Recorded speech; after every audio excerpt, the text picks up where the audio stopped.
안녕하세요. 40대 초반의 전업주부입니다. 남편은 나이가 좀 많은 편이에요. 사업을 하고 있고 돈을 많이 벌고 있어요. 맞아요. 솔직히 남편 돈이 많은 게 끌려서 결혼을 했어요. 하지만 나이 차이가 많다 보니 밤에 만족을 못한 지 꽤 됐어요. 지금은 애인이 한 명 생겨서 대리 만족을 하고 있어요. 물론 가정을 깰 생각은 전혀 없어요. 사랑도 중요하지만 금전적인 것도 중요하니까요. 지금은 사랑도 하고 경제적으로도 여유로워서 정말 행복한 삶을 살고 있어요. 저의 인생 스토리 사연 보내봐요. 저는 어렸을 때부터 미모가 남달랐어요. 어릴 때부터 남자들이 대시를 많이 했어요. 어느 날부터인가 동네 오빠들이 많이 치근덕거리기 시작하더라고요. 또래보다 성장이 빠른 편인데 키도 친구들보다 큰 편이고 몸매도 벌써 여성스러워지기 시작했거든요. 그렇게 동네 오빠들이랑 몇 번 사귀어 보기는 했는데 동네가 좁아서 그런지 솔직히 마음에 확 드는 남자들은 없었어요. 그냥 만나서 캠퍼에 가서 음료수도 얻어먹고 영화도 보고 밥도 먹고 딱 그 정도였어요. 그러던 중 대학생이 되고 서울로 이사를 왔어요. 대학교 근처에 집이 있었는데 대학생 오빠들은 남달라 보였어요. 처음으로 술맛을 보고 나서 몽롱한 그 기분에 빠져서 친구들과 자주 술을 마시게 되었죠. 그렇게 술을 먹으면서 대학생 오빠들과 헌팅도 하고 그랬어요. 그러다 정말 잘생긴 오빠를 한 명 만났습니다. 그 오빠는 대학교 2학년이었는데 정말 잘생기고 키도 크고 너무나도 멋있었어요. 그 오빠 자취방이랑 우리 집이랑 비교적 가까웠는데 시간만 되면 오빠 집에서 같이 놀았어요. 그러다 자연스레 연인으로 발전되게 되었던 거죠. 그렇게 저는 처음으로 그 오빠에게 모든 걸 다 쏟아부었죠. 그렇게 몇 개월 사귀다가 오빠가 군대를 갔어요. 오빠가 군대 가기 전에는 정말 시간이 날 때마다 부모님께 핑계를 대며 오빠와 함께 보냈었죠. 그러던 중 시간은 빨리 흘러갔고 오빠가 입대를 할 때 너무나도 슬퍼 눈물이 났고 군대 전역할 때까지 오빠를 기다리겠다고 약속을 했어요. 당시에 저는 원하는 학교를 가지 못해서 재수를 했고 군대를 기다리는 동안 공부를 열심히 하기로 했죠. 오빠가 다니던 학교가 스카이급은 아니더라도 조금 괜찮은 학교였는데 제 성적으로는 절대 가지 못할 정도였어요. 초등학교 때까지는 공부를 곧잘 했는데 중학교 때부터 남자들과 어울리면서부터 공부를 열심히 안 했기 때문에 그 당시 성적으로는 절대 가지 못할 곳이었어요. 엄마를 졸라서 과외를 시켜달라고 했어요.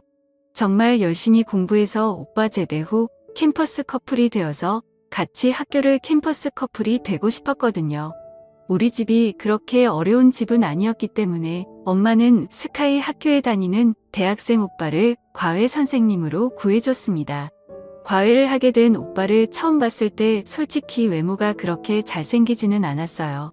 키도 보통의 얼굴도 보통의 모든 게 보통 수준이었어요. 군대에 간 남자친구가 워낙 잘생긴 얼굴이었기 때문에 과외 오빠는 제 눈에 들어오지도 않았어요. 오빠가 100일 휴가를 나올 때까지 편지도 쓰면서 오빠 생각만 하면서 지냈어요. 물론 과외도 하면서 공부도 열심히 했어요. 드디어 남자친구가 100일 휴가를 나왔고 오빠랑 정말 행복한 시간을 보냈어요. 하지만 5일간의 시간이 5초라고 해도 속을 만큼 시간은 너무 빠르더라고요. 그렇게 휴가가 끝나고 오빠가 다시 군에 들어가는 날 너무나도 슬펐어요. 오빠 휴가 때까지 다시 기다려야 한다는 게 너무나도 슬펐습니다. 그러다 보니 점점 힘들기 시작했어요. 과외 오빠는 정말 똑똑했어요.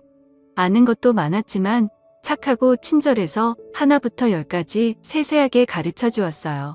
오빠랑 과외를 하고 첫 모의고사에서는 그렇게 성적이 오르지 않았지만 두 번째 모의고사에서는 여태까지 맞은 점수보다 훨씬 높은 점수를 받았어요. 엄마랑 아빠도 크게 기뻐하시며 오빠에게 보너스를 줬던 걸로 기억나요. 제 점수가 오를수록 공부가 재미있어졌고 똑똑한 과외 오빠가 너무나도 멋있어 보였어요. 늘 생남이라고 그렇잖아요. 어느 순간부터 과외 오빠가 남자로 보이기 시작했어요. 아무리 잘생겼더라도 군대에 있어서 못 만나는 남자친구보다는 외모는 보통이지만 똑똑하고 지적인 과외 오빠에게 끌렸어요. 게다가 남자친구의 100일 휴가 때 5일 내내 같이 붙어 있다 보니 오히려 남자풍이 더 그리워지기 시작했어요. 게다가 과외 오빠도 저를 싫어하지는 않는 것 같기도 했어요. 과외 오빠가 점점 좋아졌고 그래서 부모님이 늦게 들어온다고 한 과외 날에 제가 과외 오빠를 유혹했습니다. 과외 오빠는 당황했지만 저를 거부하지는 않았어요. 과외 오빠는 생긴 건 순진하게 생겼는데 외모와 달리 정말 깜짝 놀랐습니다. 군대에 있는 제 남자친구와는 비교가 안 됐어요. 한번 그런 시간을 보내고 나니 과외 오빠는 마치 연인처럼 지내게 되었습니다. 물론 과외 공부는 철저히 했고 주말에 오빠 자취방에 가서 같이 시간을 보내거나 과외날 부모님이 늦게 온다고 한 날은 과외가 끝나고 오빠와 함께 시간을 보냈었죠. 결국 저는 더 이상 속이는 건 아니다 생각을 했고 군대에 있던 남자친구에게 편지로 이별을 통보했고 과외 오빠랑 사귀기 시작했습니다. 오빠는 열심히 공부해서 자기네 학교에 오거나 아니면 최소한 어느 정도 이름 있는 서울에 있는 대학교를 가서 자기랑 오랫동안 연애를 하자고 했어요. 사실 공부를 아무리 해도 오빠가 다니는 학교에는 갈 수 없을 것 같고 인서울만이라도 하고자 진짜 열심히 공부를 했어요. 마지막 모의고사에서는 그래도 인서울할 수 있을 만큼 성적이 나왔어요. 오빠는 자신의 일처럼 기뻐해 주더라고요.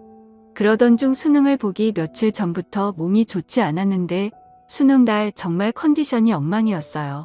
수능 점수는 최악이었고 저는 너무나 속상해서 울고 말았어요. 수능 점수가 나오는 날 정말 모든 걸 포기하고 싶더라고요. 저는 삼수를 하기를 원했지만 부모님은 삼수는 안 된다고 했어요. 차라리 점수에 맞춰서 대학교를 가서 성적 관리를 해서 편입을 하라고 했어요. 삼수했는데 성적이 안 나오면 사수 오수하다가 아름다운 20대 초반을 다 날린다고 했어요. 차라리 안 좋은 학교라도 대학교 가서 신입생 생활도 즐기고 대신 열심히 공부해서 학점 관리를 잘하라고 했어요. 오빠도 저랑 떨어지는 게 아쉽기는 하지만 삼수를 하면 주말에도 보기 힘들다며 차라리 지방대에 가서 평일에는 열심히 공부하고 주말마다 보자고 했어요.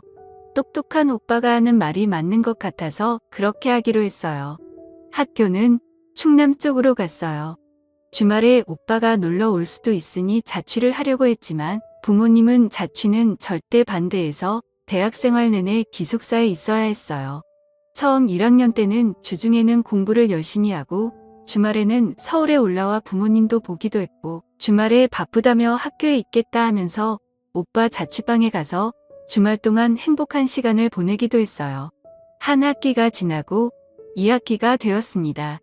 그동안 남자친구가 있어서 미팅을 하지 않았는데 그래도 대학교 때 미팅은 한번 해봐야지 않냐는 대학 친구의 끈질긴 요구에 미팅을 하기로 했어요.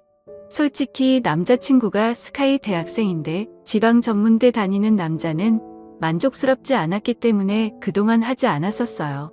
그런데 평일에 심심하기도 하고 해서 모시기는 척 몇 번 나갔어요. 그러다 어느 날은 정말 잘생긴 오빠를 알게 됐어요. 오빠는 진짜 연예인이라고 해도 믿을 정도로 정말 잘생겼었어요. 같이 미팅에 나갔던 친구들이 다들 그 오빠를 마음에 들어하고 있었어요. 저도 그 오빠가 정말 잘생겨서 얼굴만 보는데도 두근거리기까지 했습니다. 하지만 어차피 남자친구가 있었고 친구들도 제가 남자친구가 있다는 걸 알고 있었기 때문에 그냥 그날만 놀고 들어오려고 했어요. 미팅에 참석한 모두가 술을 마시고 2차로 노래방을 간 때였어요. 간만에 술을 많이 마신 것 같아서 바람 좀 쐬려고 잠깐 나왔는데 그 오빠가 담배를 피운다며 따라 나왔어요. 그 오빠는 옆에서 담배를 피우면서 저는 잘 즐기지 않는 것 같다고 물었어요. 저는 사실 남자친구가 있다고 이야기를 했고 스카이 대학생이라고까지 이야기를 했어요. 그 오빠는 담배를 다 피우고 나서 갑자기 제게 입맞춤을 했어요. 원래 담배 냄새도 싫어하고 남자친구가 있는데 그렇게 갑자기 입맞춤을 해서 당황하고 거절을 하려고 했어요. 하지만 눈앞에 있는 그 오빠의 잘생긴 얼굴과 너무 두근거리는 나머지 저는 오빠를 받아들였어요. 그러던 중 갑자기 너무 부끄러워서 노래방에 먼저 뛰어들어왔는데 심장이 벌렁벌렁 거렸어요. 기숙사에 들어오고 나서도 그 오빠의 얼굴이 생각나서 잠을 못 잘 정도였어요. 며칠 뒤 모르는 번호로 문자가 왔는데 그 오빠였습니다. 주말에 시간 되면 둘이 술 한잔 하자고 했어요. 며칠을 망설이다가 알았다고 답장을 했어요. 원래 그 주말은 사귀던 오빠 생일이라 만나기로 했었는데 이번에 잘생긴 오빠의 약속을 거절하면 다시는 못 만날 것 같았어요. 사귀던 오빠에게는 만나기 전날에 전화해서 몸살이 나서 주말에 기숙사에서 쉬어야 하겠다고 거짓말을 했습니다.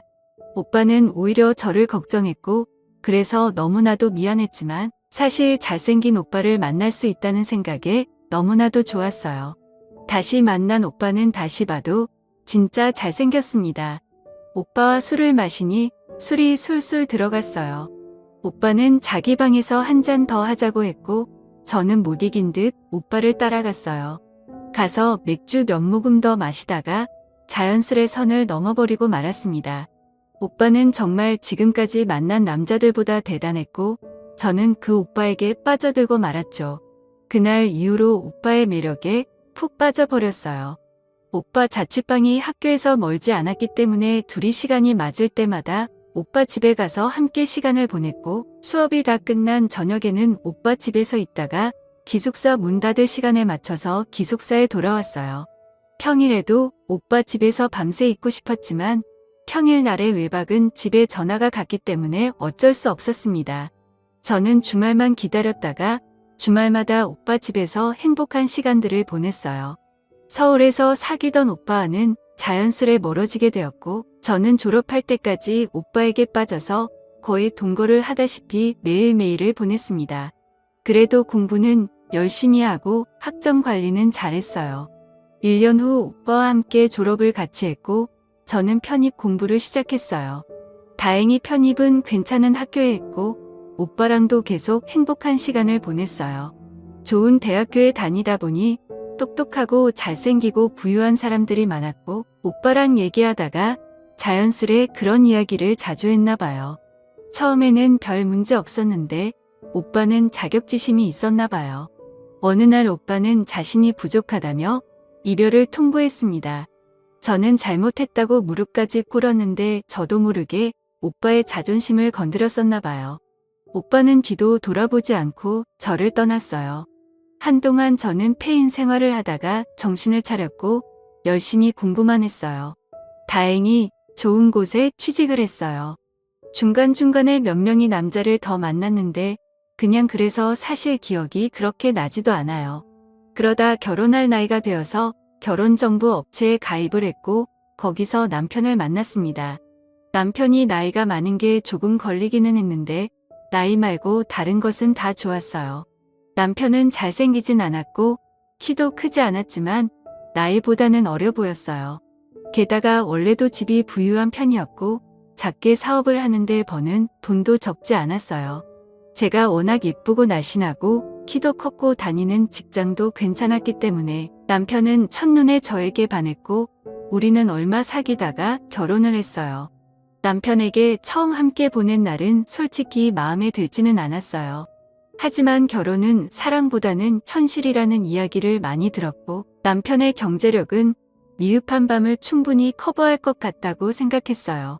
결혼 준비도 순탄했고 결혼 생활도 순탄했고 아이들도 잘 낳았고 행복한 가정 생활을 했어요. 남편이 결혼 전에도 만족스럽지는 않았는데 남편 나이가 들수록 정말 급격하게 불만족스러웠어요. 남편과의 만족도는 좀 포기하고 대신 돈 쓰는 재미로 하루하루를 보냈어요. 하지만 어떤 날에는 정말 너무나도 외롭고 서러운 날도 있었습니다. 원래 저는 마트에서 실물을 보면서 장을 보거나 백화점에서 실물을 보고 사는 걸 좋아했어요. 하지만 코로나가 터지면서 온라인으로 장을 보고 물건을 사는 횟수가 많아졌어요. 보통 문 앞에 택배를 놓고 가는데 그날은 외출을 했다가 택배를 놓고 가는 택배기사와 마주쳤었어요. 코로나라 서로 마스크를 끼고 있어서 몰랐는데 택배 기사의 눈과 가슴에 있는 명찰을 보는 순간 놀라고 말았어요. 그렇게 잘생기고 저를 만족시켜줬었던 바로 그 오빠였어요. 제 이름은 흔해서 오빠는 눈치채지 못했는데 오빠 이름은 흔하지 않아서 알아볼 수 있었어요. 오빠는 저를 몰라보고 눈인사를 하고 엘리베이터에 올랐고 저는 닫히는 문을 잡고 오빠를 불렀어요. 마스크를 내리자 오빠도 곧 저를 알아봤고 조금 당황스러운 얼굴이었어요. 오빠에게 잠깐 시간이 되면 차 한잔하고 가라고 했고 오빠는 망설였지만 물 한 잔 달라고 저희 집에 따라 들어왔습니다. 오빠는 잘 살고 있는 저를 보면서 행복하겠다고 했고 저는 그냥 무한한 미소를 보냈어요. 서로의 근황을 이야기했고 오빠가 가기 전에 오빠에게 이야기를 했어요. 일하느라 힘들 테니 저희 집에 물건을 갖다 줄 때는 음료라도 한잔하면서 쉬고 가라고 했습니다. 오빠도 그렇게 하겠다고 했어요. 며칠 후 오빠에게서 택배를 갖다 준다는 문자를 받았어요. 오면 음료 한 잔하고 가라고 벨을 누르라고 했어요. 오빠는 벨을 눌렀고 10여 분 집에 있다가 갔어요. 그렇게 몇 번 우리 집에 들였는데 오빠를 보면 볼수록 예전에 행복했던 날들이 기억이 났어요. 그래서 결국 하루는 오빠가 오는 시간에 맞춰서 좀 꾸미고 오빠를 기다렸습니다. 그리고 오빠에게 직접적으로 말을 했어요. 오빠와 예전처럼 지내고 싶다고 했어요. 오빠는 잠깐 망설였지만 이내 저를 받아들였고 우리는 10여 년 만에 다시 만나기 시작했습니다. 그날로부터 지금 우리는 이렇게 2년 이상을 만나고 있어요. 오빠를 만나고 나서 저는 삶의 활력소를 찾은 것 같아요. 세상에 자신과 궁합이 정말 잘 맞는 사람들이 있나 봐요. 저는 전생에 오빠와 부부였는지 너무나도 잘 맞았어요. 남편에게는 미안하지만 제 마음을 속이고 사는 게 더 잘못했다고 생각하며 스스로를 다독이고 있습니다. 지금 남편과 이혼하고 이 오빠를 편하게 만나고는 싶은데 솔직히 이 모든 재산을 포기하는 게 쉽지 않네요. 제가 어떻게 하는 게 좋을까요? 솔직히 사랑이냐 돈이냐 잘 모르겠습니다. 현명한 조언 부탁드려요. 감사합니다.